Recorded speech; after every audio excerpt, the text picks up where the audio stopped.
berkesadaran gitu loh. Totally utuh bahwa kita ada di saat ini. Pikirannya tidak ada di masa lalu, ya masa lalu yang sudah ya sudah. Kaki kita jangan ketinggalan di belakang satunya. Semua hadir napak di hari ini. Kenapa dalam bahasa Inggris hari ini tuh dinamakan present? Guru bahasa Inggris kan tahu ya? Kan kalau misalnya itu past tense ya. Kalau yang sekarang present tense. Kenapa present Bapak Ibu? Karena hari ini adalah gift. Hari ini adalah hadiah, makanya dinamakan present ya. Jadi kita harus mindful, berkesadaran penuh bahwa kita ada di sini saat ini. Gunakan pikiran kita saat ini, jadi nggak usah menyesal dengan apa yang sudah terjadi dan mual balik deh. Betul tidak? Percuma kita menyesali yang sudah. Masa depan kita ada, kita juga nggak bisa mikirin terus masa depan. Ayo aja khawatir. Toh kita belum tentu nyampe ke sana. Betul tidak? Semua itu adalah rahasia. Jadi nikmati hari ini. Jangan sampai nantinya hari ini pun akan menjadi menyesal kita ketika ini menjadi masa lalu kita. Kan setiap detik ini berjalan. Hadirkan diri kita saat ini. Agar apa? Agar kita bisa bersyukur. Nah, pelatihan mindfulness ini saya latih langsung Bapak Ibu ya. Dengan cara apa? Penerapan nafas berpola. Ya. Saya udah nggak teoritis lagi nih Bapak Ibu. Saya terapin gimana caranya melatih mindfulness. Yuk belajar nafas, ngatur nafas berpola 7, 4, 7, 8. Kalau saya ke anak-anak yang public speaking, polanya 6, 4, 6. Kenapa pakai pola 4, 7, 8 ini? Ini untuk relaksasi, untuk rilis emosi negatif. Gitu loh.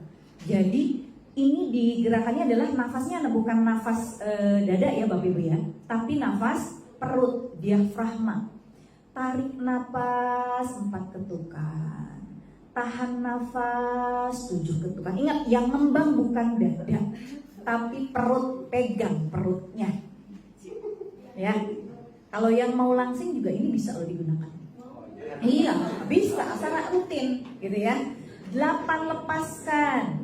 Hitung sampai Bu, gimana ya kalau ngeluarin napas gitu kan ya. Kemudian kita misalnya agak susah nih, keluarkan lewat mulut perlahan dengan mengucapkan kayak ular.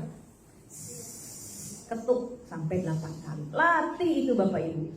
Saya betul-betul ngebekulin anak-anak biar nggak gugup sayang di depan ya saat nanti tampil presentasi. Nafas. Bapak Ibu, tubuh kita itu ya, itu ada yang namanya kita nggak bisa kendalikan, fisik kita ya. Ketika kita emosi, jantung kita berdetak kencang, pikiran kita nggak bisa dikendalikan. Ada yang bisa kita kendalikan antara tubuh fisik dengan emosi. Apa yang bisa kita kendalikan? Di antaranya adalah nafas. Kuncinya di situ. Karena itu yang kita punya dan kita bisa kendalikan. Kita nggak bisa ketika kita panik, kita ngomong sama jantung kita, lu jantung diem. Normal aja sih, nggak usah lebay. Nggak bisa Bapak Ibu. Karena jantung itu ada di pikiran tidak sadar. Aduh, sorry ya, saya agak ke spiritual ya. Karena memang saya praktisi energi, praktisi juga hipnoterapi. Jadi saya mungkin agak ngebahas ke situ ya gitu. Kita nggak bisa mengendalikan itu. Karena itu di pikiran, bukan pikiran bawah sadar, pikiran tidak sadar. Jadi pikiran itu ada pikiran sadar hanya 12%. Pikiran bawah sadar itu sisanya. Kemudian pikiran tidak sadar. Tidak sadar artinya tidak bisa dikendalikan. Apakah darah kita bisa dikendalikan alirannya? Tidak. Jantung kita bisa dikendalikan? Tidak. Ya, nggak bisa Bapak Ibu. Pikiran tidak sadar. Nah, jantung kita, fisik kita. Makanya sok Bapak Ibu introspeksi deh. Ketika Bapak Ibu dalam keadaan panik, deg-degan nggak? Ya kan? Susah mengendalikan. Satu, nafas.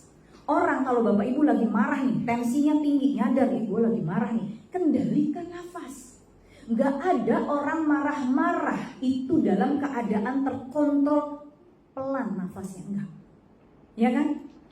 Kendalikan nafas, karena tubuh kita antara tubuh fisik dengan tubuh emosional yang bisa kita kendalikan adalah nafas kita itu. Jadi gunakan ini Bapak Ibu. Nantilah ya kalau kita ada sesi tersendiri kita gunakan.